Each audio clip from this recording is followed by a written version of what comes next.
When a bad guy, villain, or antagonist dies in a game, finally, it's got to be satisfying in some way. Hi folks, it's Falcon, and today on gameranx, 10 epic boss deaths. Starting off at number 10, Officer Tenpenny crashing a fire engine off of a bridge in Grand Theft Auto San Andreas. Now, the actual crash itself isn't like awe-inspiring or anything. Tenpenny's trying to get out of San Andreas with a bunch of drug money and is being really careless driving a full-sized fire engine.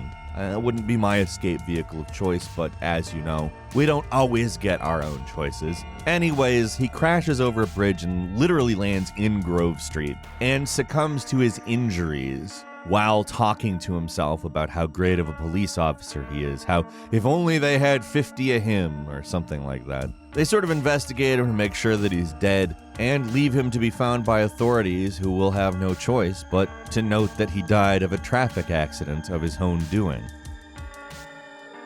At number 9, Colonel Vogen in Metal Gear Solid 3 really hated you. He would not give up on the Shagohod, a big tank that he was using to attempt to destroy Snake, and was eventually using his lightning powers to try to keep it going.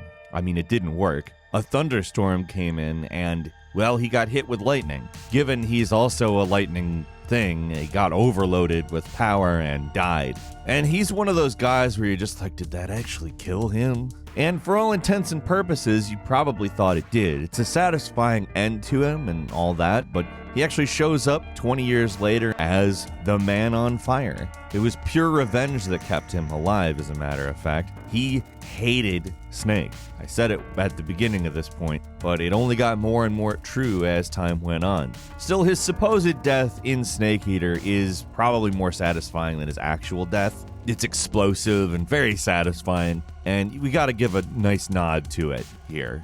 Who's afraid of a little thunder? At number 8, Albert Wesker, the big boss, and always behind some of the worst things going on. He was also a superhuman mutated by one of the various viruses that are in the games. And during the final boss fight, he ends up in a volcano. He falls into the volcano too. And you would think that'd be enough to stop him, and it probably was enough to stop him. He probably wasn't going to get out of the volcano. But even as Chris and Shiva get onto a helicopter and escape, he makes life hard. He shoots up a tentacle, grabs the helicopter, and starts to pull it back down, which they respond to by launching 2 rockets into his face, which does the trick. I mean, you have a dude who's essentially condemned to death in a volcano, and you shoot 2 rockets into his face. I don't know what you could possibly ask for to go further as far as a satisfying end to a very powerful evil character, and it was a pretty badass end to the game.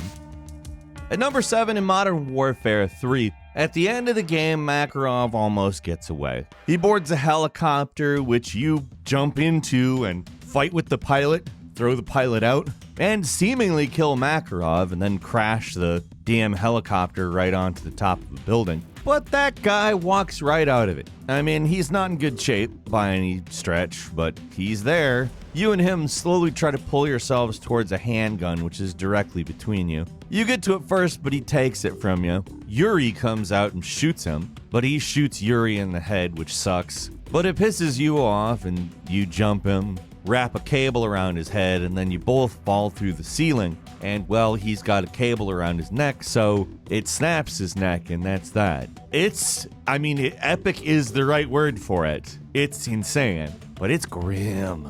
It's a grim death, and honestly, it does achieve exactly what it's trying to get out of the player, which is, wow, Jesus, that was a lot.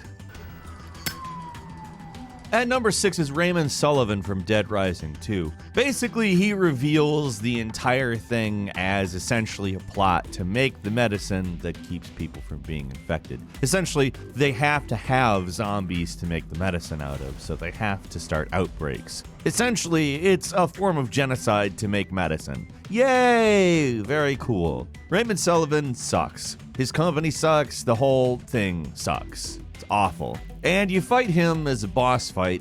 He seemingly is about to get away. He's attached to a helicopter. He's put a harness on that will whisk him off into the sunset. You also attach the ground to him at the very last second. and he gets ripped in half. Considering how bad this piece of trash is probably one of the most satisfying moments at the end of a game, which the game does kind of end with a bit of a cliffhanger, so it's kind of good that you get that satisfaction. Also, you know what? I don't doubt that a company would do the exact same thing that he did. It just sounds near real to me if there were a zombie outbreak, which is obviously not real.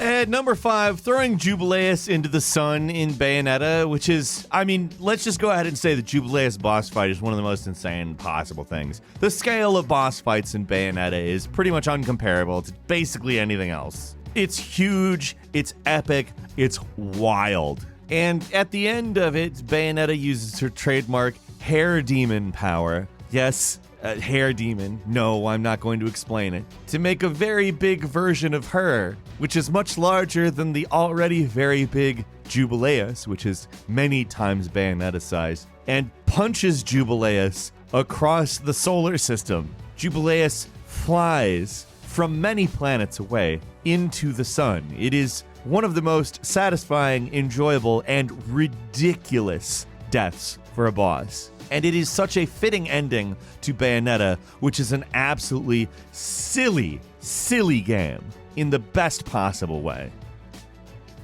At number 4, Curtis Blackburn from Killer 7. I'm gonna just go ahead and right off say Killer 7 is a very strange game. It is very deliberate with its extremely odd tone. And the machine that Curtis Blackburn has is, well, basically a meaty, choppy up machine. Anyways, you fight him in trademark, absolutely bizarre Killer 7 style after, I guess you would call it some monologuing, which, by the way, is also insane.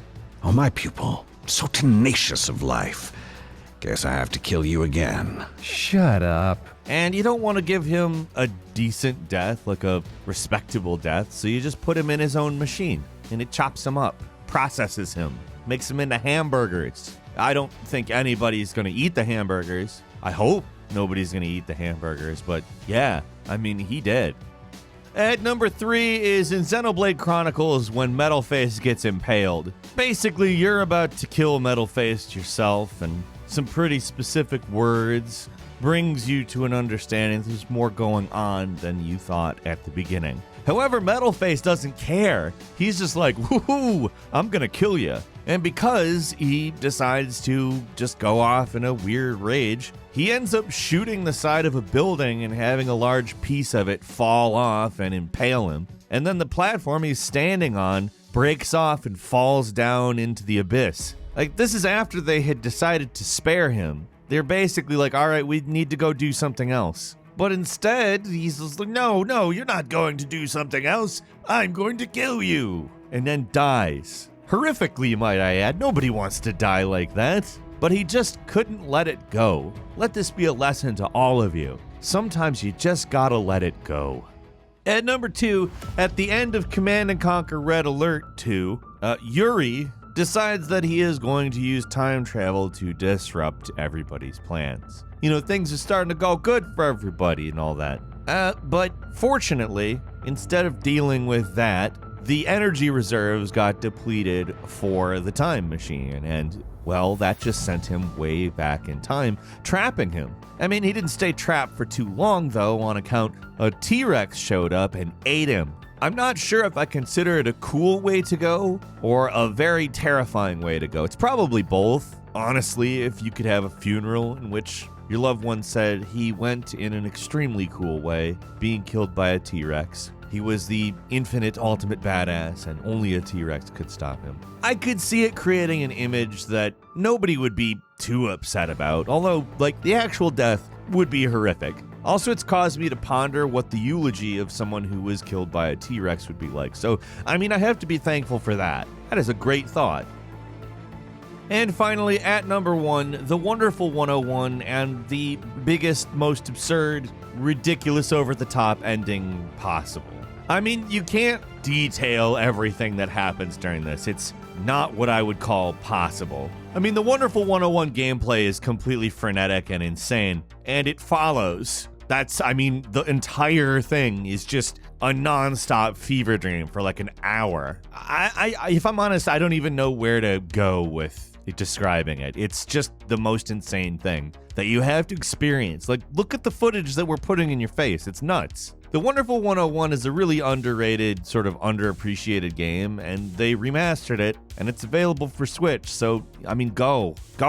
And you know what? A nice little bonus here for you. From Max Payne 3, Becker was a pretty bad dude. Was involved in organ harvesting and a lot of killing and all that. I mean, not cool, not nice. But in the final battle, he was using a grenade launcher, and eventually Max Payne shoots one of those grenades. It just blows him up. It's one of the few times that you see an arm severed in a video game in a way where you're like, whoa, what? Like, arm severing in video games happens enough to where we're kind of desensitized to it. But for me, it was just like, wow, that's a lot. But that's kind of what Max Payne is known for, isn't it? What do you think about all this? A lot of crazy deaths on this list. I think all of them are pretty intense and pretty epic. Leave us a comment, let us know. If you like this video, click like. If you're not subscribed, now's a great time to do so. We upload brand new videos every day of the week, and the best way to see them first is, of course, a subscription. So click subscribe. Don't forget to enable all notifications. And as always, we thank you very much for watching this video. I'm Falcon. You can follow me on Twitter @FalconTheHero,